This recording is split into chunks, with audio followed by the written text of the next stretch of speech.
It was like today, a special Saturday atmosphere as the wedding bells ring in sync with the love in the hearts of both bride and groom. Finally, our knight in shining armor had arrived. After waiting for long hours at the bus stop of Spinsters, a bus had just stopped. A luxurious bus he was, tall, rich, and handsome. Well, she was like a love goddess. The way the white wedding gown adorned her already embroidered face. Sparks from her electric smile. Charges words to spill from his firm face but loose lips. Oh, that I had 1,000 tongues to tell you how much I love you, he whispered. As he walked down the aisleway, cousins and relative cars packed in traffic like drug trafficking. She was this white drug covered in transparent veil. Everyone was staring at like police catch thief.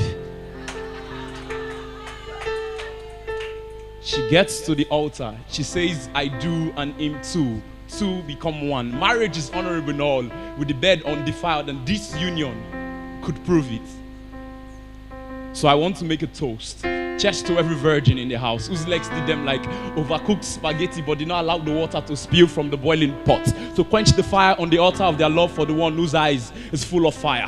But the water of his word quenches every wrong desire. Cheers to those who fled at the face of lust, through whom very few fight it through this world to marry as virgins. Cheers to those who mocked my friends who failed the mock exam of purity. Maybe that's why they get an A in heartbreak and their voices ring like clumsy secondary school break-up time bells with the news that all men are the same. No wonder school wasn't any different. Going to school is not proof of education. You can ask Bill Gates, even though you can get educated in school. Ask Bern Carson. Likewise, sex is not the proof of love. Ask the prostitute you meet on the streets. Even though every lovely marriage has sex following it, please do not ask your parents this. And if you still do not believe, then why are prostitutes the most loved people in the world? Take this thought as a bulletproof whenever it comes to you with the gun of his tongue, from his arsenal of words, striking you with bullets of seduction with words like, hey baby,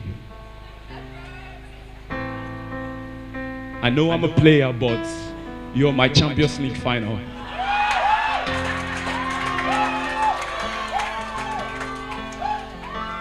You've won the second half of my heart 2-0.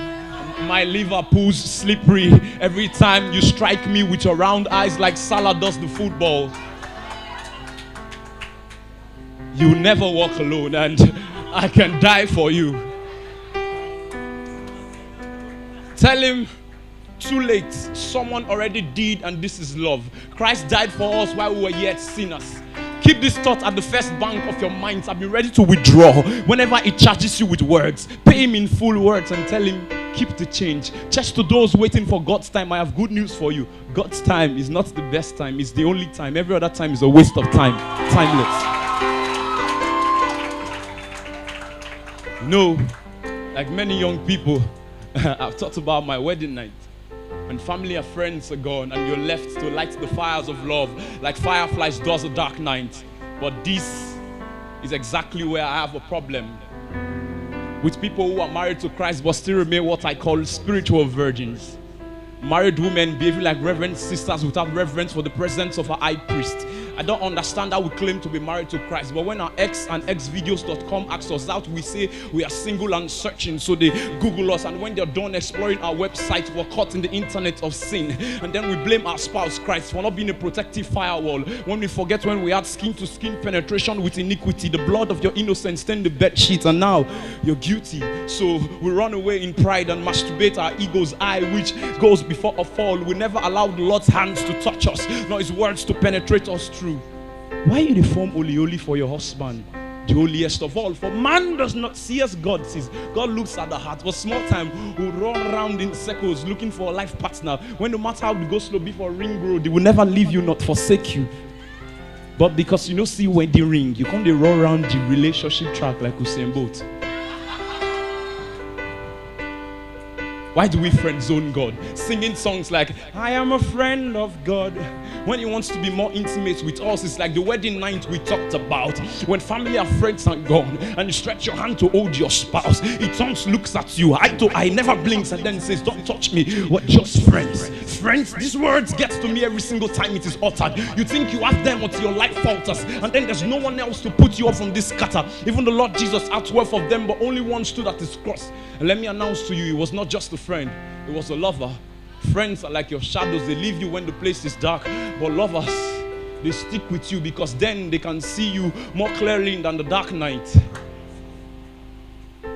Friend, do you betray me with a kiss? Jesus asked Jesus Iscariot at the Garden of Gethsemane, and I ask you this wedding night, do you betray him with the kiss of parading yourself like a godly Christian when you have no idea what it means to be married to Christ? We just take Christ to the altar, and after the ceremony is done, we just keep the Ancient of Days in our wardrobe for days like old clothes, no functional purpose, but we just keep him locked up in his matrimonial home. But as long as there's life, there's hope. So I implore you, come boldly this wedding night to the throne of grace and ask him to fill you with his passion and love. Make sure you consummate your wedding this night. As for me, since the night I met him, I couldn't keep my legs to myself. A former porn addict now seducing especially sinners to grace. And if you don't live with anything, live with this, please. Spiritual virginity does not exist. It's either you're being raped by iniquity or you give yourselves willingly to the King of eternity. Peace.